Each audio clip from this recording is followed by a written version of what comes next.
The French general Napoleon Bonaparte argued on his deathbed that anyone who wanted to be a great military leader needed to study history. Let him read and meditate upon the wars of the great captains. It is the only way to learn the art of war. William Sherman agreed. All real knowledge is of use, he once said, but in war, for the higher branches, we must look to the books, the recorded knowledge of the past. The famous General George Patton read so much history and so deeply that he became convinced that he had lived it himself.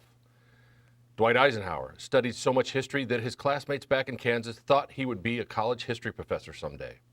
According to no less a figure than George C. Marshall, public appreciation of international affairs is of course important to a sound view regarding military policy, but even more important are the lessons of history.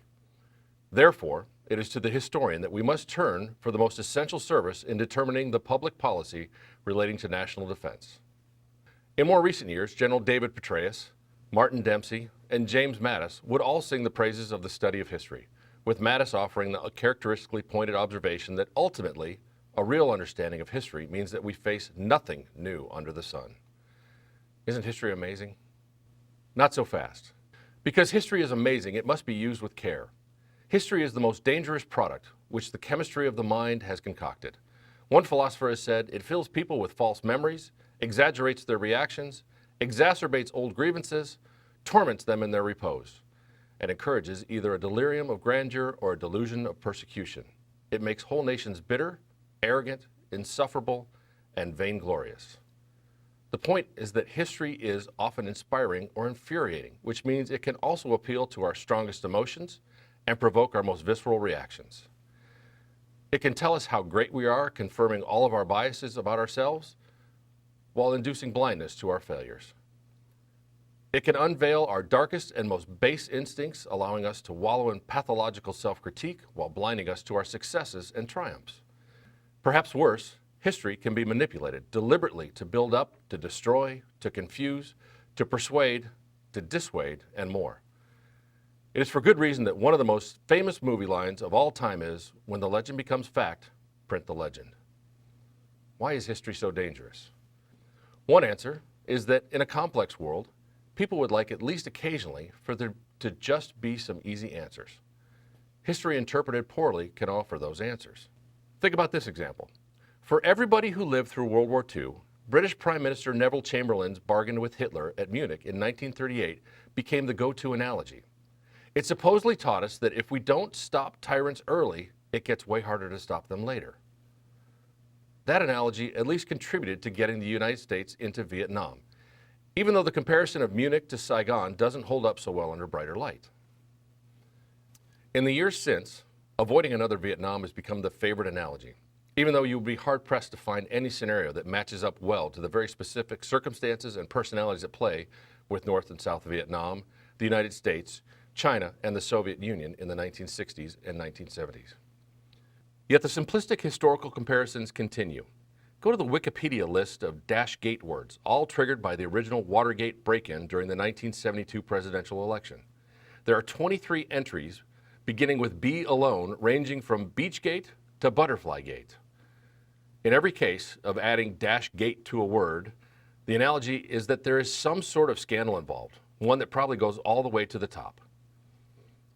You can see the problem. Whatever we think of the New England Patriots and their cheating ways during Deflategate, it probably doesn't rise quite to the level of the Nixon administration's abuse of power. Or closer to home, how many of us nod our heads knowingly when someone says, "No more Task Force Smiths"? We use that Korean War analogy a lot as shorthand for a lack of preparedness for war, brought about by military and civilian leadership and an American population unconcerned with the poor state of the military. As a result, those brave few, an undersized battalion, had to be thrown into the line of fire in front of an advancing army. They got overrun and wiped out. And for what? Do you see the appeal to emotion? Seemingly simple choices could have been made and weren't, and as a result, good men died. This is history as a bludgeon. Such history has its uses, but that's not what we're after here. Because if answers are easy, the problem usually isn't very complex.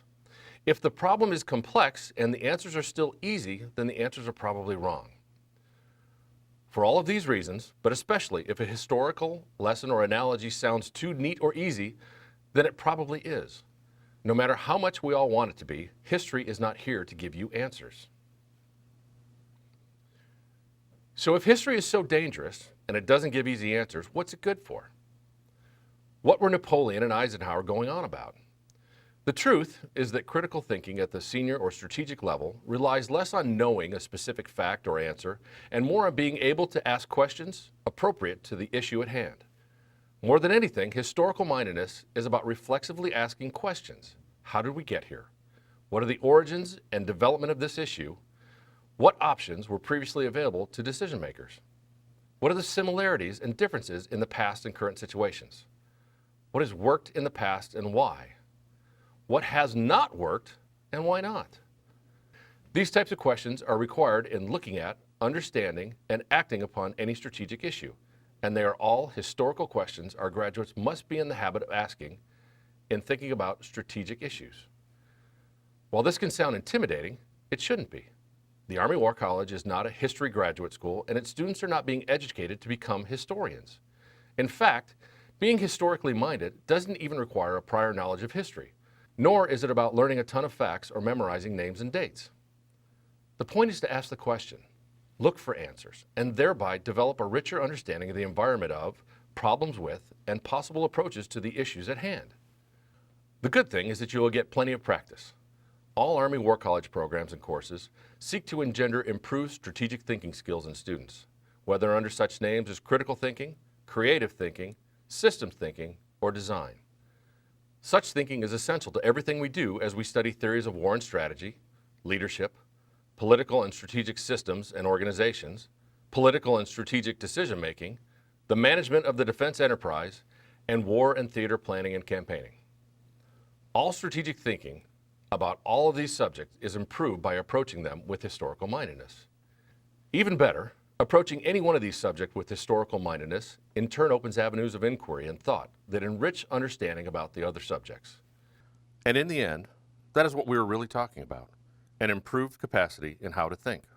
In developing this historical mindedness, this habit of using history to contribute to thinking about strategic issues, we gain something of what the great historian Michael Howard said, which is that the true use of history, military or civil, is not to make men clever for the next time, it is to make them wise forever.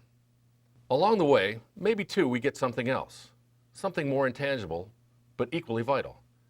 History, Theodore Roosevelt once said, may yet possess that highest form of usefulness, the power to thrill the souls of men with stories of strength and craft and daring, and to lift them out of their common selves to the heights of high endeavor.